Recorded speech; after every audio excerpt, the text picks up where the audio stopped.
Cie, dua, tiga. Dan sana sadonya, jangan lupa sebelum tonton video ko, tekan tombol subscribe dan aktifkan lonceng notifikasi supaya dan sana bisa menonton video-video terbaru dari kami. Komen serta share ke kawan-kawan ya.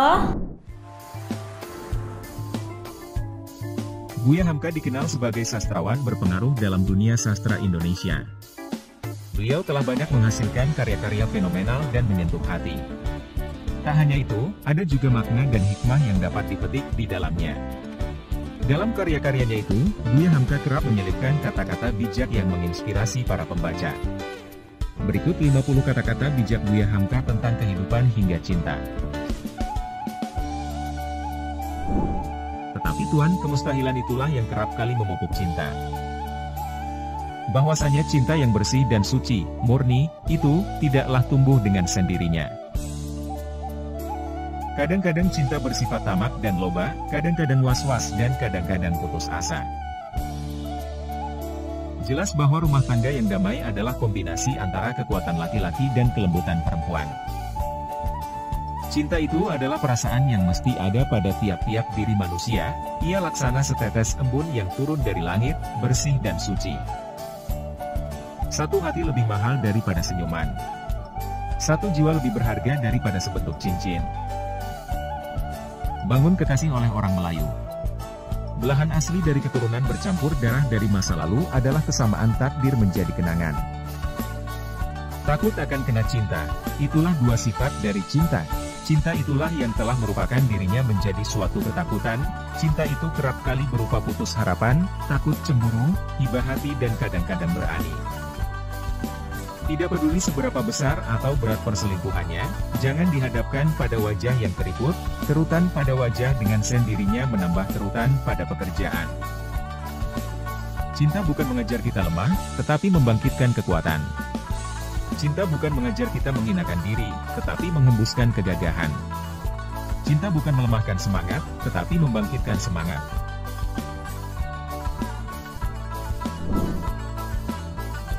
Saya akan pikul rahasia itu jika engkau percayakan kepada saya dan saya akan masukkan ke dalam perbendaharaan hati saya dan kemudian saya kunci pintunya erat-erat.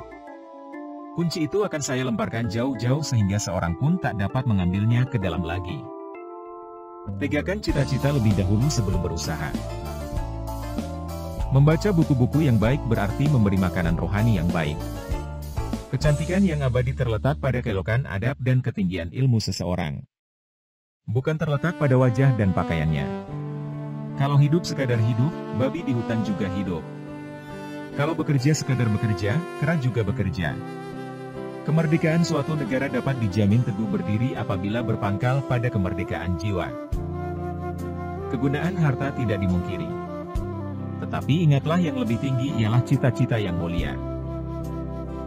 Seseorang yang menolak memperbarui cara-cara kerjanya yang tidak lagi menghasilkan, berlaku seperti orang yang terus memeras jerami untuk mendapatkan santan. Undang-undang adab dan budi pekerti membentuk kemerdekaan bekerja. Undang-undang akal membentuk kemerdekaan berpikir. Dengan jalan menambah kecerdasan akal, bertambah murnilah kemerdekaan berpikir. Adil ialah menimbang yang sama berat, menyalahkan yang salah dan membenarkan yang benar, mengembalikan hak yang empunya dan jangan berlaku zalim di atasnya.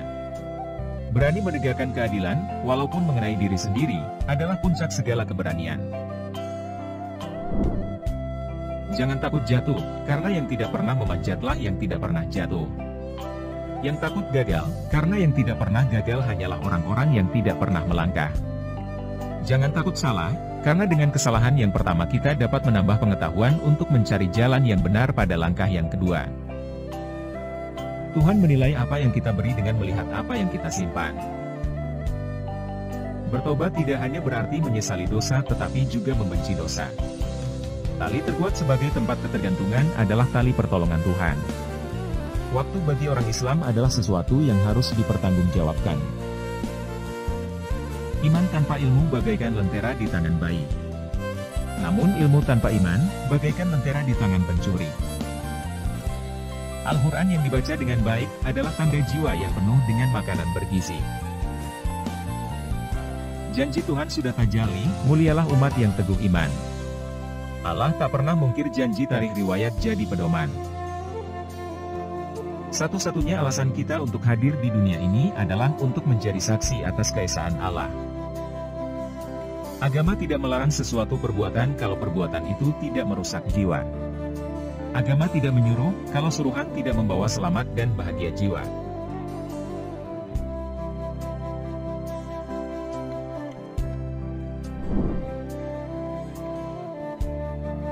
Tuan boleh kata Muslim itu fanatik, tapi Tuan juga harus dengar kata hati Tuan bahwa itu adalah modal besar bagi kemerdekaan Indonesia.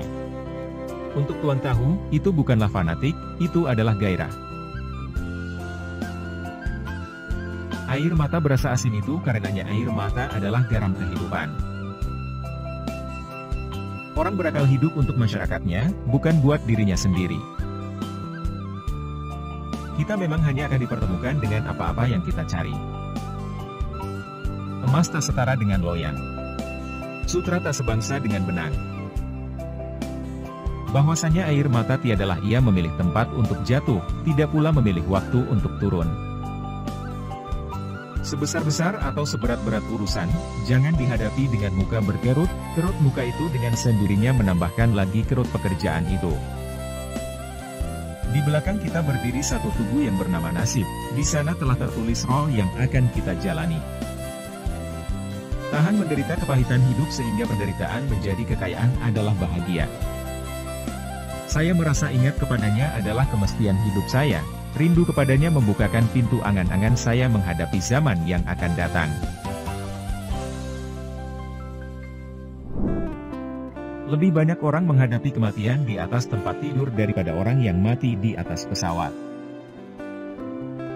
Supaya engkau mendapat sahabat, hendaklah diri engkau sendiri sanggup menyempurnakan menjadi sahabat orang. Karena apabila saya bertemu dengan engkau, maka matamu yang sebagai bintang timur itu senantiasa menghilangkan susun kataku. Tutup riwayat lama dan sekarang buka halaman baru. Nah, berhentilah memikirkan tentang kesal, apa gunanya kewalahan untuk waktu yang lama. Kata-kata yang lemah dan beradab dapat melembutkan hati dan manusia yang keras. Hanya menumpahkan air mata itulah kepandaian yang paling penghabisan bagi seorang wanita. Jangan pernah merobohkan pagar tanpa mengetahui mengapa didirikan. Hukum sopan santun dan kesusilaan merupakan kemerdekaan kerja. Hukum akal membentuk kemandirian pikiran. Dengan meningkatkan kecerdasan pikiran, kemurnian pikiran menjadi lebih murni.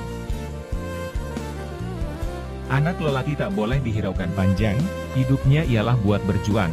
Kalau perahunya telah dikayuhnya ke tengah, dia tak boleh surut palang, meskipun bagaimana besar gelombang.